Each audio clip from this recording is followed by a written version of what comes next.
I was 13 years of age. At my school, during the winter months, every Wednesday afternoon, boys played rugby. But on this particular Wednesday, I didn't want to play, for two good reasons. One, it really was most bitterly cold.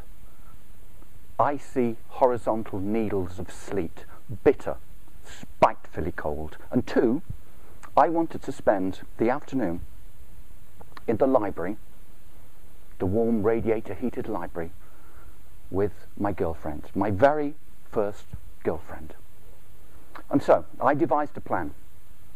I would write a note pretending it was from my mum, saying that I was too ill to play. I used to live near to the school, so I'd go home at lunchtimes. My mum and dad were both out at work.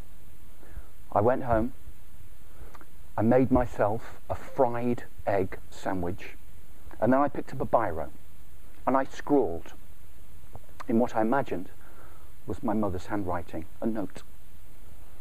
And then I signed in what I imagined was my mother's signature, her name. Back at school, we filed into the changing room, ready for the cold and rigours of the frozen rugby pitch. I gingerly handed my note to Mr. Henson, the PE teacher. He took it, he looked at it, and then he looked at me.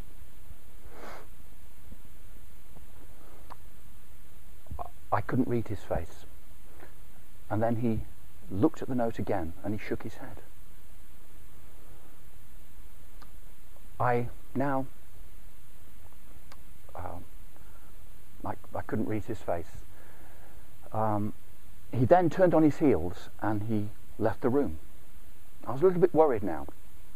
I'd seen boys previously hand in sick notes to the games teacher, and they'd been easily excused and they'd been allowed to go away to the library.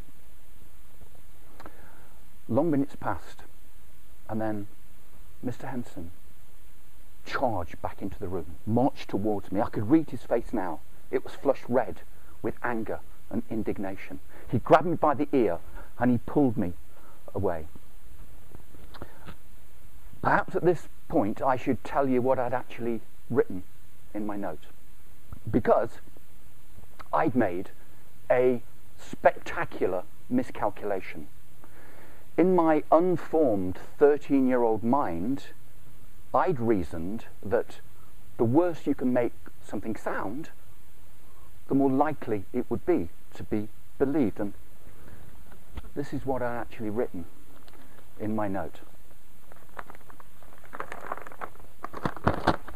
I'd written, "Please, can David be excused from rugby this afternoon because he brought back his lunch in violent eruptions of sickness." Violent eruptions. It conjures up a scene out of the movie Alien, you know, where that carnivorous monster bursts through John Hurt's ribcage. Violent eruptions. I just enjoyed a perfectly palatable fried egg sandwich. What was I thinking? We arrived at the deputy headmaster's office, Mr. McGivern. My ear was nearly off. Mr. McGivern was a truly Dickensian character. Tiny periwinkle blue eyes, rosy red cheeks, mutton chop whiskers, and he even actually had a monocle.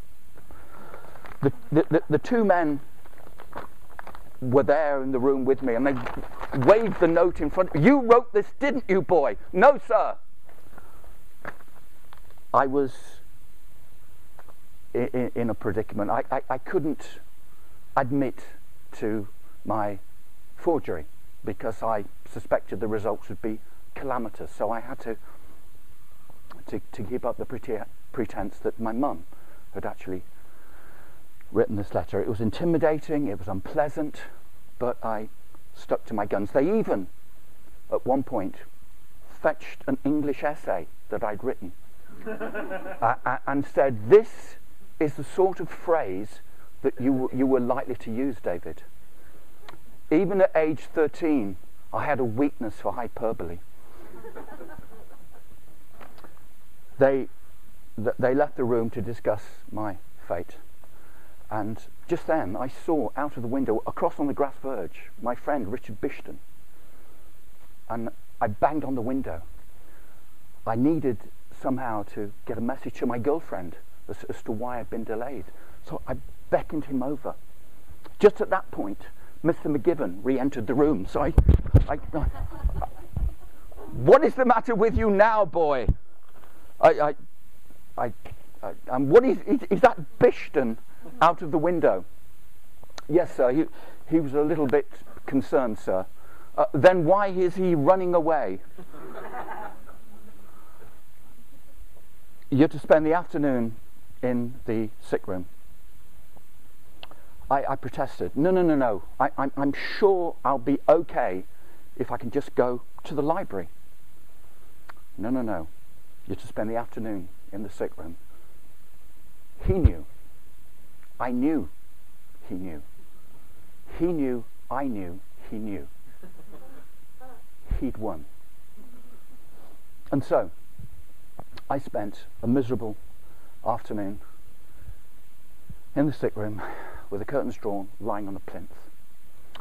My girlfriend, who had successfully managed to extricate herself from netball practice, was furious that I'd not been able to make our meeting. And when I explained why, she laughed, called me an idiot, and then she dumped me. Very soon afterwards, she was going out with the captain of the school rugby team. So are there any lessons to be learned? Is there any moral to this tale? Not really. Don't commit forgery. Don't use ludicrous language when simple words will do. And don't, whatever you do, ever tell anybody that you brought back your lunch in violent eruptions of sickness.